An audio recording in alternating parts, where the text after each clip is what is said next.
Estamos acostumbrados a considerar al ejército del Imperio Mongol como una fuerza elemental invencible, una horda salvaje que barría todo a su paso gracias a su furia primitiva y a una superioridad numérica abrumadora. Pero los documentos históricos, los datos arqueológicos desclasificados y las traducciones de las crónicas persas revelan una realidad completamente diferente y aterradora, donde no había lugar ni para el caos ni para la espontaneidad. Entonces, comencemos. El momento más espantoso del día para un guerrero mongol no era la batalla, ni la guardia nocturna, ni el asedio de una ciudad enemiga, sino la simple y ordinaria mañana, cuando los primeros rayos del sol iluminaban miles de yurtas negras de fieltro, porque precisamente el amanecer en el ejército de Gengis Khan no representaba el inicio de un nuevo día, sino una despiadada cadena de montaje de inspecciones, delaciones y ejecuciones masivas. La verdadera historia de las conquistas mongolas del siglo XIII es la historia no de maniobras tácticas geniales, sino de la creación de la primera maquinaria militar totalitaria del mundo, donde la vida humana era convertida en una unidad matemática con un margen de error nulo. Para comprender por qué la aurora provocaba un terror primitivo, incluso en los veteranos que habían sobrevivido a las campañas en China y Corasmia, es necesario examinar la estructura de la Gran Yasa, el código de leyes que transformó a las tribus nómadas en biorobots de la Edad Media.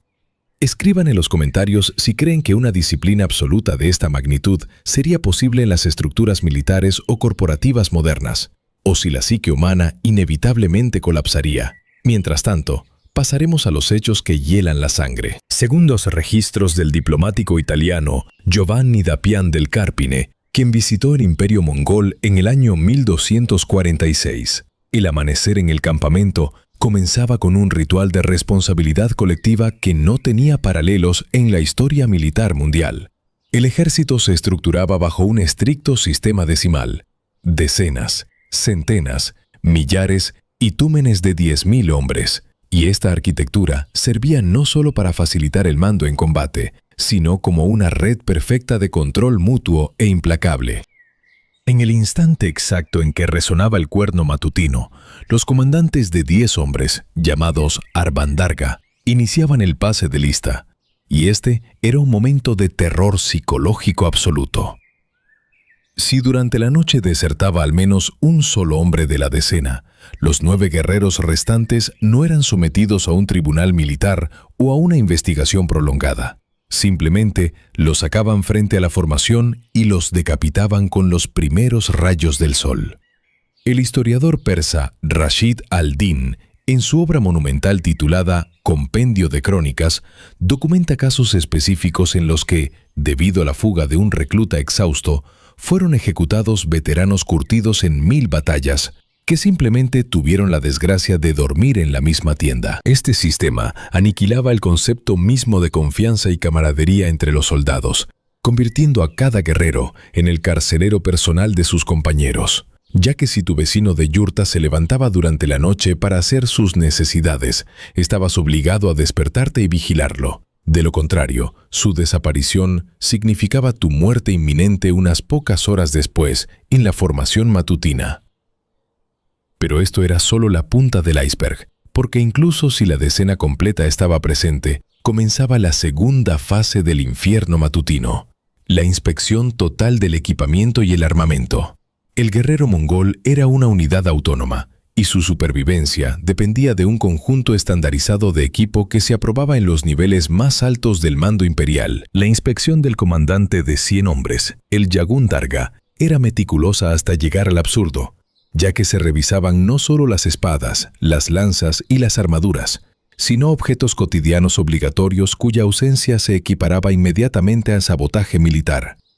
Si un guerrero no presentaba un punzón, una aguja específica para reparar su ropa de cuero, un rollo de hilo de tendón o una piedra de afilar con las dimensiones reglamentarias, el castigo era instantáneo y brutal. Por la simple ausencia de una aguja de coser, según los fragmentos conservados de la yasa, se podían imponer entre 30 y 50 golpes con varas pesadas de madera, una tortura física que frecuentemente resultaba en invalidez permanente o en la muerte por choque traumático. Se prestaba una atención casi religiosa a las armas de largo alcance, específicamente al famoso arco compuesto mongol, una maravilla de la ingeniería antigua que se ensamblaba mediante la unión de cuerno, madera y tendones de animales, utilizando un pegamento especial extraído de las vejigas de los peces. El proceso de fabricación de un solo arco de este tipo requería de 1 a 2 años de curado constante, y su fuerza de tensión alcanzaba los 70 kilogramos, lo que permitía a la flecha perforar armaduras pesadas de acero a una distancia comprobada de 300 metros. Si durante la inspección del amanecer se descubría que la cuerda del arco se había humedecido durante la noche, debido a la negligencia de su propietario, o que las flechas en el carcaj estaban ordenadas sin seguir el reglamento oficial, mezclando puntas romas con puntas perforantes, el soldado podía pagar con su vida por la destrucción y el mal manejo de la propiedad del Estado. Las ejecuciones matutinas tenían un carácter sistémico, deliberado y calculado, porque el alto mando mongol consideraba el miedo como la única herramienta analítica fiable para mantener a una masa gigantesca de tribus heterogéneas unidas en un solo puño de acero.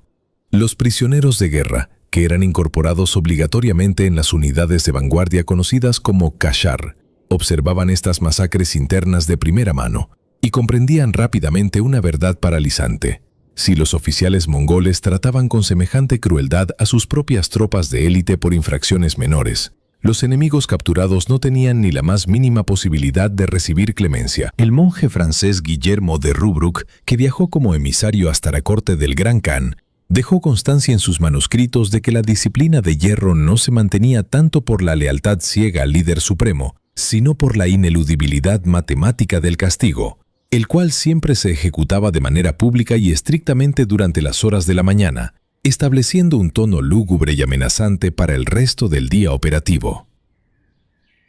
Paralelamente a esta carnicería burocrática, se desarrollaba otra historia de proporciones épicas vinculada a la logística y la supervivencia biológica extrema, lo que convertía al amanecer en un periodo de pruebas físicas agónicas.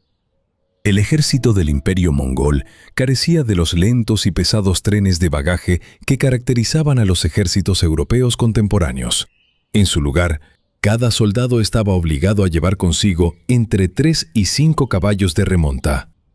Al alba, mucho antes de iniciar la marcha diaria, era un requisito obligatorio revisar meticulosamente los cascos de cada animal, distribuir el peso exacto de la carga para no fatigar a las bestias y alimentarlas adecuadamente, mientras que los propios jinetes a menudo se veían obligados a prescindir de cualquier alimento caliente.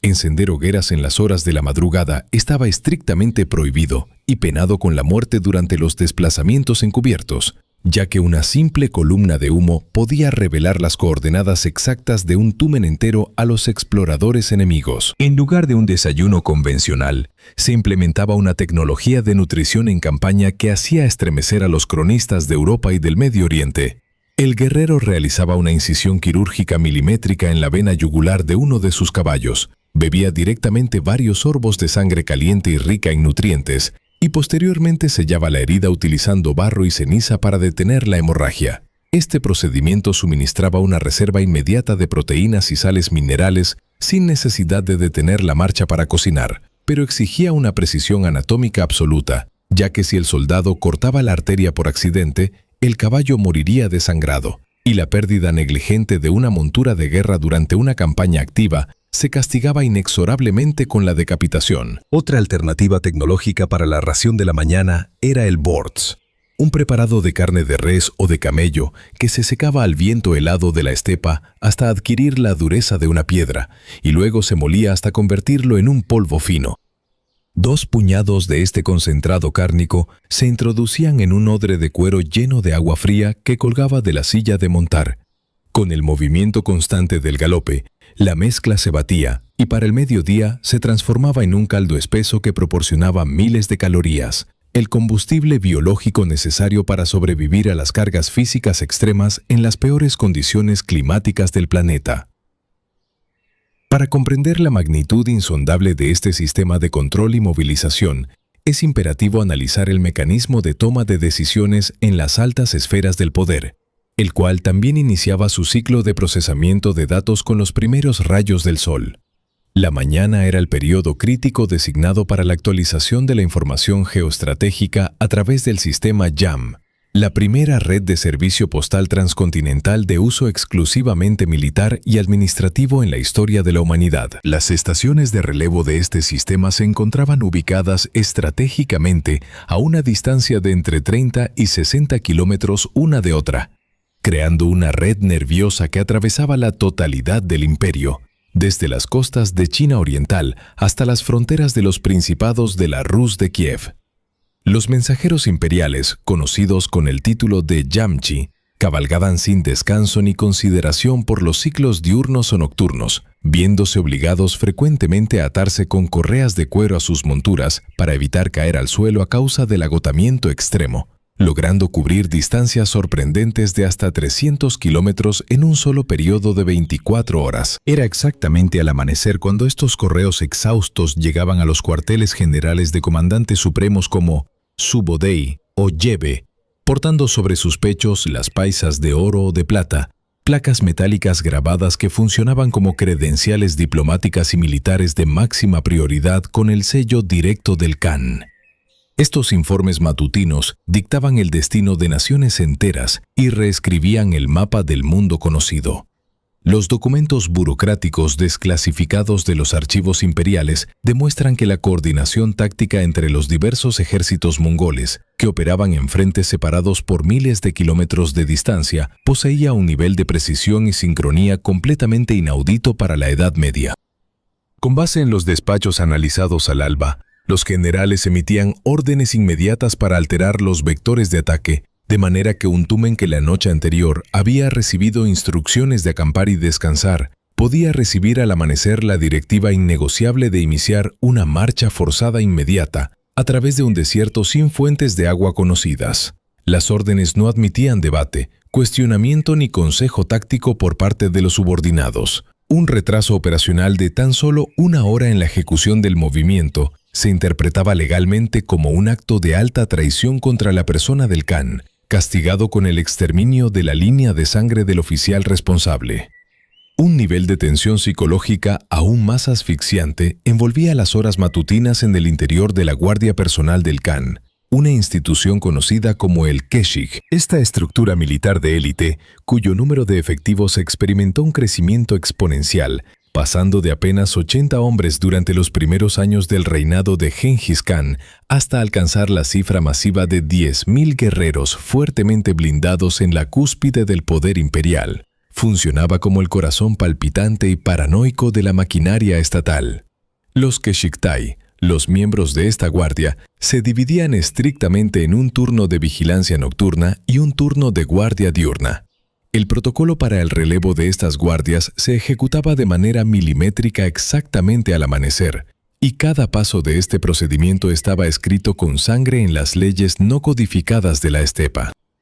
En la historia secreta de los mongoles, el texto fundacional y la fuente interna más importante sobre la época y las costumbres del imperio, se establece de manera explícita y sin margen de interpretación una regla promulgada por el mismísimo Genghis Khan. Si un guerrero asignado a la guardia diurna se retrasaba en ocupar su puesto exacto en el momento matemático de la salida del sol, era sometido a un proceso punitivo escalonado y devastador. Por el primer caso documentado de impuntualidad, el guardia de élite recibía 30 golpes con pesadas varas de madera en la espalda. Si cometía la infracción por segunda vez, el castigo se incrementaba a 70 golpes. Un nivel de trauma físico que rompía huesos y causaba hemorragias internas. Si el guardia se retrasaba por tercera vez, era despojado públicamente de su estatus privilegiado, golpeado hasta dejarlo al borde de la muerte anatómica y exiliado de manera permanente a las guarniciones fronterizas más remotas y hostiles del imperio, lo que en términos prácticos equivalía a una sentencia de muerte lenta y deshonrosa. Un miembro raso del Keshik respondía única y exclusivamente ante el Gran Khan, situándose jerárquicamente por encima de cualquier general del ejército regular, al punto de que un simple soldado de la guardia podía emitir órdenes directas e inapelables a comandantes de 1000 hombres. Precisamente por esta enorme concentración de poder y responsabilidad, la paranoia matutina en el campamento principal rozaba la locura clínica.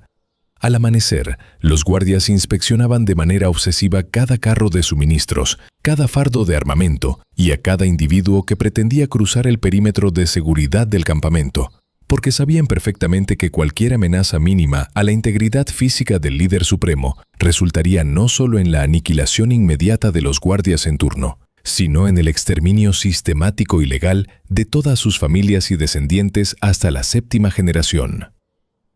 La investigación de los documentos persas y los sorprendentes hallazgos arqueológicos recientes en la región de Karakorum también arrojan luz sobre el aspecto sanitario y epidemiológico de la mañana mongola, destruyendo por completo un mito arraigado en la historiografía clásica.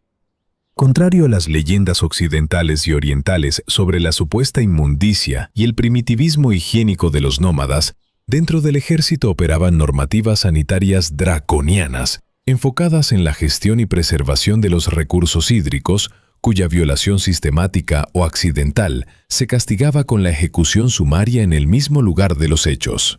De acuerdo con los estatutos de la Yasa, estaba terminantemente prohibido orinar cerca de cualquier fuente de agua o derramar agua potable sobre la tierra sin una justificación de extrema necesidad táctica o de supervivencia. El aseo matutino y la recolección de agua de los ríos y arroyos de la estepa se encontraban sujetos a una reglamentación logística y espiritual inquebrantable. El alto mando mongol, basado en décadas de observación empírica, comprendía a la perfección que un brote epidémico descontrolado dentro de una concentración densa de decenas de miles de seres humanos y cientos de miles de caballos representaba una amenaza estratégica infinitamente más letal y destructiva que el ejército enemigo más numeroso y mejor equipado. Si con las primeras luces del alba, las patrullas de vigilancia sanitaria detectaban que algún soldado estaba lavando sus túnicas manchadas de sangre o sudor directamente en el cauce de un río de agua corriente, o contaminando un manantial de cualquier manera, el infractor era asesinado inmediatamente por los inspectores. La justificación oficial establecía que tal acto ofendía gravemente a los espíritus elementales del agua, pero el propósito subyacente y estrictamente racional era evitar que esa contaminación pusiera en riesgo de muerte biológica a toda la horda que acampaba río abajo. La ropa de combate y de uso diario simplemente no se lavaba jamás con agua. Los guerreros la utilizaban ininterrumpidamente hasta que el material se desintegraba por completo debido a la fricción y al desgaste, o bien la sometían a un proceso químico de desinfección, ahumando las prendas densamente con el humo acre de las hogueras de estiércol para erradicar las infestaciones de piojos, pulgas y otros parásitos portadores de enfermedades. Este enfoque sanitario, fundamentado en un pragmatismo extremo y llevado hasta los límites del fanatismo religioso y legal, permitía a las fuerzas mongolas esquivar magistralmente los brotes masivos de disentería, tifus y cólera, las mismas plagas biológicas que de manera regular y predecible aniquilaban a la mitad de los efectivos de los ejércitos cruzados europeos, mucho antes de que estos lograran siquiera avistar el campo de batalla previsto. Estos eventos de brutalidad calculada y control milimétrico también poseían una dimensión macroeconómica fundamental, directamente vinculada con la arquitectura financiera de la guerra total. La mañana, inmediatamente posterior a la caída y masacre de una ciudad fortificada, era el periodo crítico designado exclusivamente para la recolección centralizada, catalogación y distribución del botín de guerra. La imagen popular, repetida hasta el cansancio en la cultura de masas moderna, de una turba vociferante de guerreros saqueando indiscriminadamente, violando y llenando sus bolsillos con joyas en medio del caos de las ruinas humeantes, no guarda ninguna relación con la realidad histórica documentada. El saqueo era, de hecho, un procedimiento económico estrictamente monopolizado e institucionalizado por el Estado. Si durante el frenesí del asalto a las murallas un soldado tomaba arbitrariamente para sí mismo una sola moneda de oro del califato, una coba de plata o una simple pieza de seda cruda, esquivando el control de los contables oficiales del ejército, su destino ineludible era una ejecución pública ejemplar, llevada a cabo a la mañana siguiente frente a la formación completa de su unidad militar. Todos y cada uno de los bienes capturados por la fuerza de las armas, incluyendo seres humanos esclavizados, rebaños de ganado, armería confiscada y metales preciosos, Debían ser arriados y transportados físicamente a zonas de procesamiento designadas y altamente vigiladas, donde equipos enteros de burócratas, compuestos frecuentemente por eruditos chinos y escribas persas reclutados forzosamente, llevaban a cabo una auditoría y un inventario exhaustivo de la riqueza recién adquirida. Al despuntar el alba, el botín previamente cuantificado se distribuía basándose en proporciones matemáticas y cuotas de participación estrictamente inalterables. Primero se separaba meticulosamente la parte correspondiente al Gran Khan y al tesoro central del imperio. En segundo lugar, se asignaban las cuotas de los príncipes de sangre y los comandantes de alto rango. Y solo en la etapa final se procedía a distribuir el remanente entre los soldados rasos, calculando el pago en función de sus méritos individuales comprobados y su nivel de participación táctica durante el asalto específico.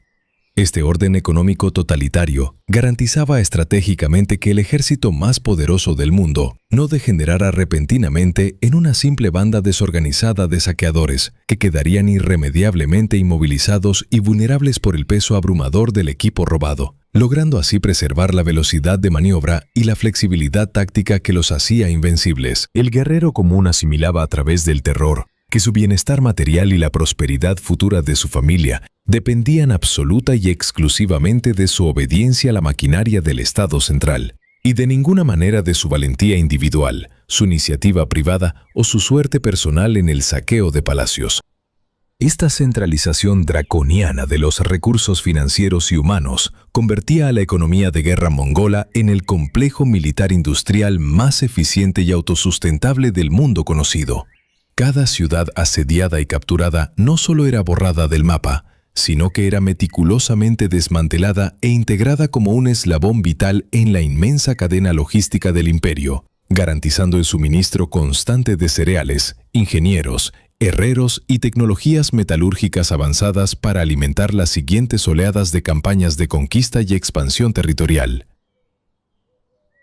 Para llegar a comprender en toda su profundidad la magnitud asfixiante de esta presión psicológica ejercida sin pausa sobre la mente humana, resulta fundamental asimilar un hecho innegable. El ejército del Imperio Mongol se mantenía perpetuamente en un estado de máxima alerta de combate, año tras año. El concepto de licencia por descanso temporal simplemente no existía en su vocabulario operativo. Los días festivos o fines de semana carecían de sentido en su calendario marcial, y el hecho de contraer una enfermedad infecciosa severa o sufrir fatiga crónica jamás se consideraba una justificación válida para ausentarse de la brutal inspección matutina en la plaza de armas,